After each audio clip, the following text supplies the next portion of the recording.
अस्सलाम वालेकुम। जी, दो 2-3 इश्यूज़ जो इस टाइम चल रहे हैं पाकिस्तान में, उसके मतलब बात करनी थी। एक तो आपका जो स्पीकर साहब हैं, उनका पीटीआई का आ गया जी पंजाब हुकूमत में।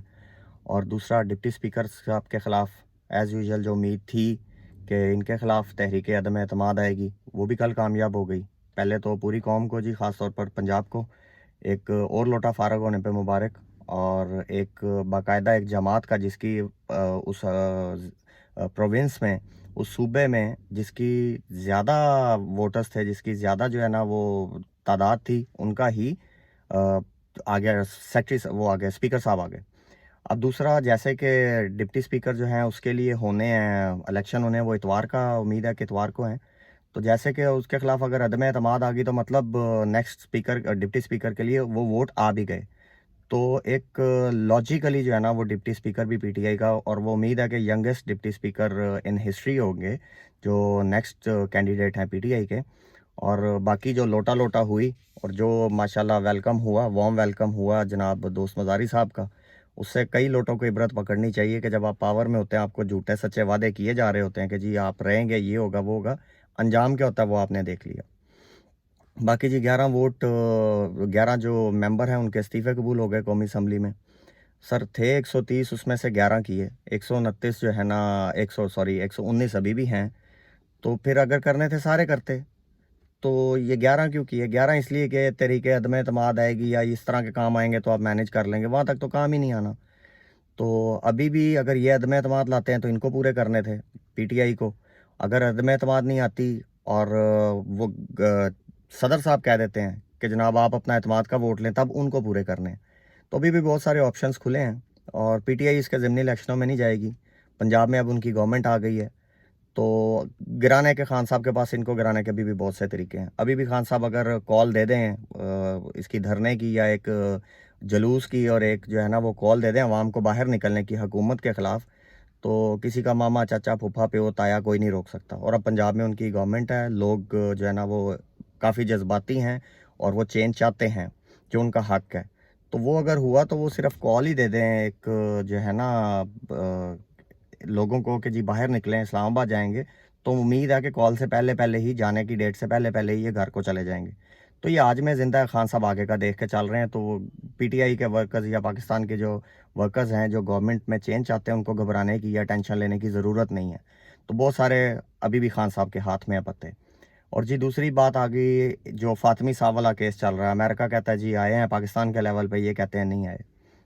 तो पहले तो फातमी साहब जी एक मेन करैक्टर रहे डॉन लीक्स का, और उनको लास्ट टाइम काबीना में भी लाने की कोशिश की गई, तो वो जरदारी साहब ने, और हलकों में, क्योंकि जरदारी साहब के भी हाथ चल रहे हैं मिल के, और शहबाज शरीफ साहब के चल रहे हैं। फातमी साहब नून लीग के पैनल से ज़रूर है, लेकिन वो ग्रुप है नवाज शरीफ साहब का। तो इन दो साहब ने, जरदारी ने और शहबाज शरीफ ने मिल के उनको फारग किया। तो डॉन लीक्स में उनको सिर्फ पटारी उठाई गई कि सर ये जो है पटारा आप अपने साथ ले लें, तो आपको तो एडजस्ट कर लिया जाएगा, फिलहाल बाकी नून लीग को जो है ना यहाँ से बचाएं। तो वो बचा के उनको अब एडजस्ट किया गया हर लिहाज से। और मेन चीज़ आके तो ये आती है ना कि अगर ये अमेरिका के पिट्ठू थे, तो फिर इनको अमेरिका को आउट करने की, न्यूज़ में देने की या खबरें चलाने की क्या ज़रूरत थी कि ये आए हैं। तो इससे पता ये चलता है कि जो समझ में आता है वो ये है कि वो अमेरिका जो चाहता था यहाँ पे, वो खान साहब ने नहीं करने दिया। तो अब वो कहीं न कहीं किसी और बंदे से, किसी दूसरी पार्टी के शायद किसी बंदे से डील करके, तो ये अब चैप्टर को क्लोज़ करना चाहते हैं इनके वाले को, मतलब हुकूमत जा रही है कहीं न कहीं। और दूसरा जो एक मेन इशू आके आता है कि जब आप प्राइवेट मुलाकातें करते हैं, होती हैं, दुनिया पूरी में होती हैं, लोग खान साहब से भी आके मिले, वज़ीरों मशीरों से कहीं न कहीं आके मिलते हैं अपने-अपने लेवल्स पे, तब भी तस्वीरें आएँ तो झंडों के साथ नहीं आती। तो ये अमेरिका का झंडा, पाकिस्तान का झंडा बाकायदा तौर पे मिलना, तो ये सारी चीज़ें शो करती हैं कि वो गवर्नमेंट के लेवल पे मिले हैं।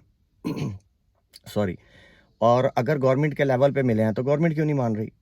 गवर्नमेंट इसलिए नहीं मान रही कि जो खान साहब का एक, और पूरी कौम भी अब इस चीज़ को मानती है, बयानिया है कि ये लोग अमेरिका की मदाखलत और साजिश के बाद लाए गए लोग हैं, इम्पोर्टेड हैं। अगर ये लोग मानते हैं तो फिर इनको इस चीज़ पे एग्री करना पड़ेगा, जी हमारा ही बंदा गया और सारी डील करने गया। तो वो बयानिया भी इनके खिलाफ वैसे भी जा रहा है, खुल्ला खुल्ला जो है ना वो इनके खिलाफ खुल्लम खुल्ला चला जाएगा।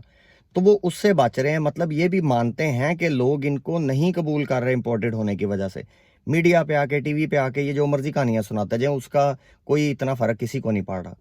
और तीसरी चीज़ जी, चीफ ऑफ आर्मी स्टाफ साहब, सर आपका काम बैगर्स वाला नहीं है। आप एक मान है, पाकिस्तान आर्मी हर पाकिस्तानी के लिए एक मान की हैसियत रखती है, हमारा फ़ख्र है आप लोग, बहैसियत इदारा।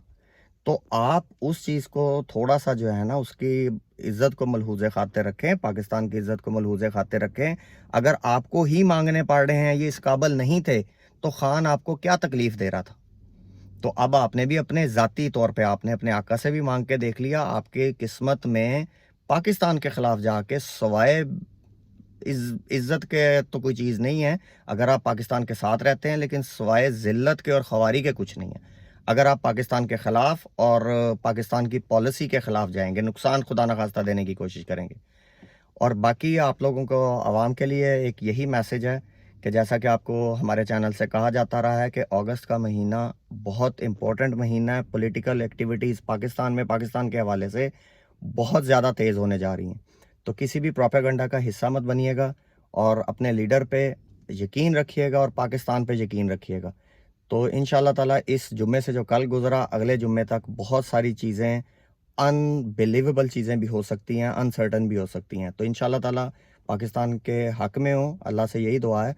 तो अब आप देखिएगा कि चीफ़ ऑफ आर्मी स्टाफ के हवाले से भी कोई ना कोई बहुत बड़ी हिलजुल होगी।